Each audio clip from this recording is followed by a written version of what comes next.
Okay, so when you think about the toughest surfaces out there, your mind probably jumps straight to fiction, right? Yeah, like Captain America's shield or maybe adamantium claws. Exactly. Or like Mm-hmm. Mandalorian armor that can deflect a lightsaber. We love the idea of something just indestructible. But the surfaces we rely on every day, they need that kind of extreme protection too. Think about the paint on your car stopping rust. Or the coating on a giant ship hull fighting off barnacles in the ocean. Mm-hmm.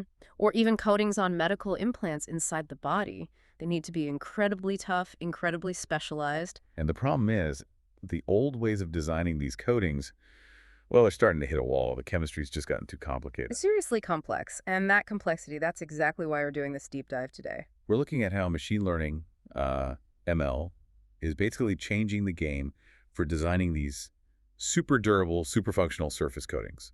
It's a real revolution where chemistry meets computing. Yeah, it really is. And our guide for this is a fantastic paper called Harnessing Machine Learning for the Design of Surface Coatings, Challenges and Opportunities. Okay, who's behind this one? The lead author is Tula from RMIT University, and they worked with Dangnot and Gwyn and, interestingly, several folks from Dulux Australia Limited. Dulux. So industry is right in there. That's great to see. Academic rigor meeting real-world application. Exactly. The team also included Daniel Kaminsky, Tony Culver, Priya Subramanian, and Stuart Bateman. And they published this in ACS Applied Materials and Interfaces just this year, 2025. Got it. So our mission today, for you listening, is to figure out how AI is becoming this, ultimate cheat code for material science. How it helps create coatings that are super hard or totally corrosion-proof or maybe even self-healing. Self-healing. Okay, now that's sci-fi becoming real. Right, and doing it way, way faster than old-school trial and error ever could. Okay, so let's set the scene. Coatings are everywhere. Construction, cars, planes, ships, even healthcare. Absolutely vital, and they need to do so much. Stick perfectly, last forever, repel water, stop things from growing on them, sometimes all at once. And the traditional way was basically a chemist in a lab coat mixing stuff up, right? Try this, try that. Pretty much. Recipe after recipe. But that approach just gets buried under what the paper calls the complexity problem. The complexity problem sounds serious. It is. Because modern coatings aren't just mixing A and B. You've got binders, like epoxies or polyurethanes. Okay. Then pigments for color, solvents, maybe diluents, and a whole cocktail of special additives. You could have, say, 10 ingredients. 10 sounds manageable. But it's the ratios. Those 10 ingredients can be combined in millions, literally millions of different precise combinations. Whoa. Okay, never mind. That's a lot. Like trying to find one specific grain of sand on a beach. Exactly. And the way these ingredients interact is super tricky. It's highly nonlinear. Nonlinear is mean. Meaning adding a tiny bit more of something might make it a little harder. But adding just a bit more than that might make it suddenly lose all its stickiness. Oh, wow. And maybe that only happens if you cure it at a specific temperature. See? It's this complex dance. So the old math models, like simple equations, they just can't predict that kind of chaos. No way. They get completely overwhelmed. They just aren't built for that level of interconnected complexity. They fail to predict how the coating will actually perform. Okay, so we need a way to explore those millions of options without doing millions of tedious lab experiments. And often, scientists look to nature first, right, for inspiration. Absolutely. Nature's had millions of years of R&D. It's the ultimate material scientist. Yeah, this is where it gets really cool, like the lotus leaf. That's the classic example. That superhydrophobicity. Right. Water just beads up and rolls right off, taking dirt with it, self-cleaning.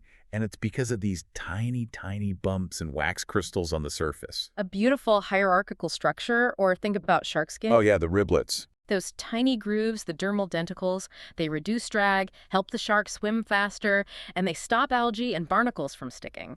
Anti-fouling built right in. Imagine that on a giant container ship. The fuel savings would be massive. Astronomical. And then there's the gecko, how it can just walk up walls. Yeah, those sticky feet. It's not glue, is it? No, it's physics.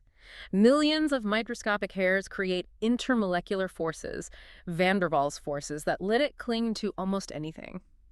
We definitely want that kind of adhesion sometimes.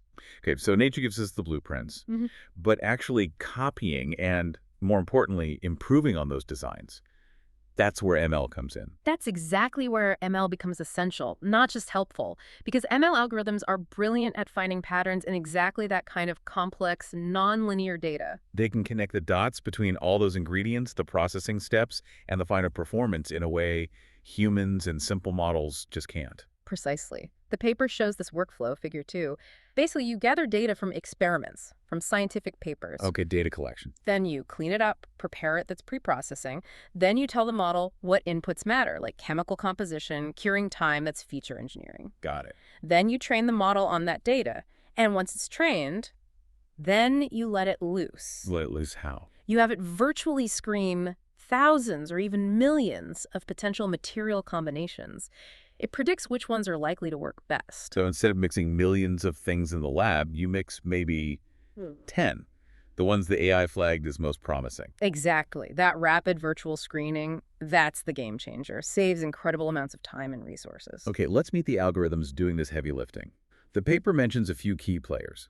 First up, artificial neural networks, ANNs. Ah, yes, the ANNs. Inspired by the human brain, layers of interconnected nodes processing information. These are the ones we hear about all the time with AI, right? Foundational work by people like Hopfield and Hinton, who actually won a Nobel Prize for related work. That's right. They're powerful because they excel at capturing those really deep, complex, nonlinear patterns. Predicting something like adhesion strength or how long a coating will last. ANNs are great for that. But they have a downside. Sometimes, yeah. They can be a bit of a black box. They give you the right answer, but it's hard to see how they got there. We'll come back to that. Okay.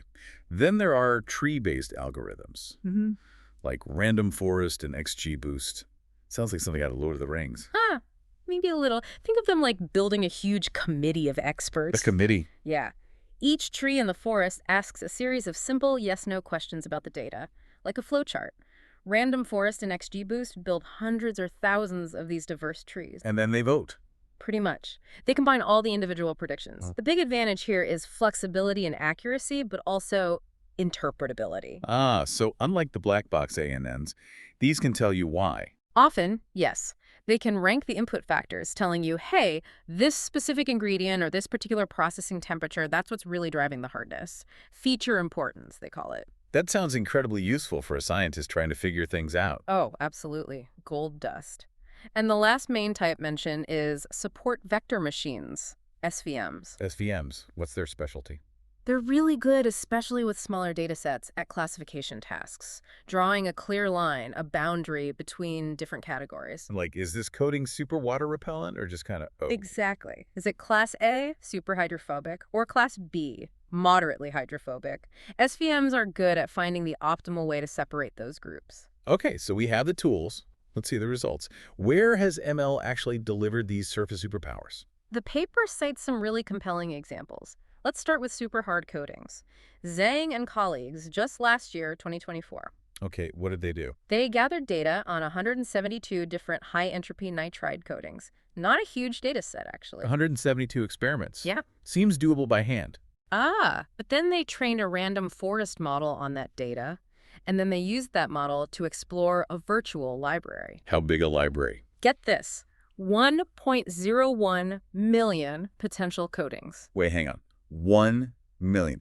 From 172 starting points. 1 million virtual candidates, screened incredibly quickly by the algorithm. This pointed them directly to the most promising candidates to actually synthesize and test. And did it work? Yes.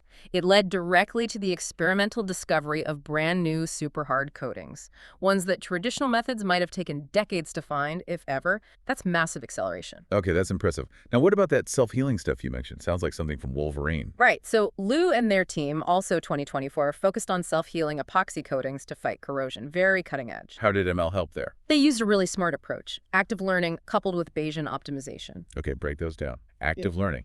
Active learning means the model doesn't just learn once. It suggests which new experiments would be most informative, learns from those results, and then suggests the next best experiment.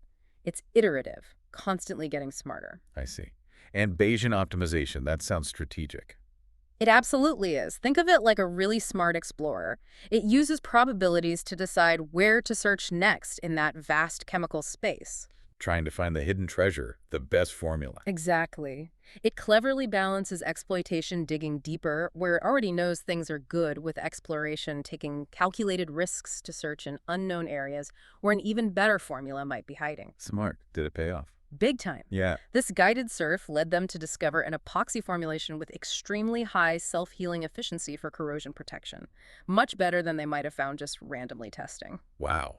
Okay, and you also mentioned optimizing multiple things at once, because usually making something harder might make it more brittle, right? Trade-offs. That's a classic problem. But Shankar and colleagues back in 2021 showed how ANNs could tackle this.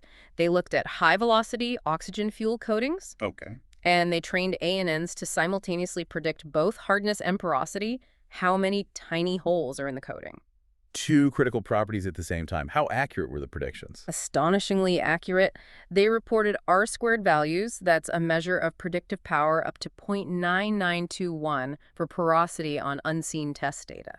0.99. That's basically perfect prediction, isn't it? It's incredibly close. An R-squared of 1 would be perfect. So yeah, the model really understood the system, and it also told them which ingredients were key. Which ones mattered most? It found that chromium, nickel, and chromium carbide content were the crucial factors driving both hardness and porosity. Not so much the boron or silicon they also had in there.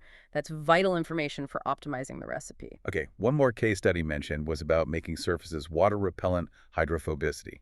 What does ML reveal there? This was Huang and team in 2021 using XGBoost, one of those tree-based methods. They wanted to know what matters more, the surface texture, like the lotus leaf bumps, or the surface chemistry. Ah, interesting question. Texture versus chemistry. What was the verdict? The ML model made it clear. Surface chemistry is the dominant factor. That's what primarily decides if a surface is water-loving, hydrophilic, or water-hating, hydrophobic. So the bumps and grooves, the morphology. That played only a supporting role. It could fine-tune the exact angle the water bead makes, but only within a limited range. The big decision, hydrophobic or hydrophilic, came down to the chemistry. That's super practical advice for anyone designing these coatings. Get the chemistry right first. Exactly. Focus your efforts there. Okay, this all sounds incredibly powerful. Like ML is this magic wand for material science, but surely there are challenges, roadblocks. The kryptonite, so to speak. Oh, definitely. The paper is very clear about the hurdles. The number one biggest issue is the data gap. Not enough data. Or rather, not enough good, consistent, standardized data. Coatings are complex, recipes are often trade secrets, experiments are done differently in different labs. Right. So pooling together high-quality data that an ML model can actually learn from is tough. Garbage in, garbage out. Precisely. The model is only as good as the data it's trained on, and right now there's a real scarcity of the large, reliable data sets needed to train the most powerful models effectively. And the other big issue you mentioned earlier, the black box problem. Yeah, that's a significant one, especially for those really powerful ANNs. They can make incredibly accurate predictions, but sometimes it's almost impossible to understand their reasoning. Why did it predict this formulation would work best? The model just shrugs. Pretty much. It can't easily explain the underlying scientific principles it learned. And that lack of transparency hinders scientific discovery. We want to know why things work. And I guess regulators wouldn't like it either. Approving a material if you don't fully understand how it works. Exactly. For safety-critical applications, you need that explainability. It's a barrier to trust and adoption. So we have the data gap and the black box problem. How do we overcome these? What are the opportunities moving forward? The paper highlights two key solutions. First, to tackle the data gap, robotic chemistry and automation. Robots to the rescue. Basically, yes. Using automated, high-throughput experimental setups. Think multi-robot workflows that can run hundreds of experiments consistently, 247. Ah, so they generate huge amounts of data, and because it's automated, it's much more standardized and reliable. Less human error. Exactly right. These automated platforms are crucial for building the large, high-quality data sets we desperately need to properly train and validate these ML models. Okay, robots fill the data gap. What's the second big opportunity? Sustainability. There's huge pressure to create more environmentally friendly materials. Like coatings without nasty solvents, or ones that are biodegradable. Precisely. ML is a powerful tool here. It can sift through vast amounts of data to find formulations that meet performance requirements while also minimizing environmental impact. Things like low VOCs, those volatile organic compounds that evaporate and cause air pollution. So ML can help us design green coatings faster. Much faster. It can help optimize for sustainability right alongside optimizing for hardness or adhesion. It makes finding those eco-friendly alternatives feasible. It really feels like we're seeing computation and chemistry merge completely now. It's not the scientist versus the AI. No, it's the scientist empowered by the AI. It's like having a super assistant that can explore a million ideas before you even step into the lab. Amazing. Okay. Okay, let's wrap this up. What are the absolute key takeaways from this deep dive into Tulai and colleagues' work? I'd say three main things. First, ML fundamentally changes the pace. It replaces slow trial and error with rapid, data-driven optimization. Think screening 1.01 million candidates virtually. That's the speed difference. Right, speed is number one. Second, these algorithms, like random forest and ANNs, they can actually understand and model the incredibly complex relationships in coding chemistry.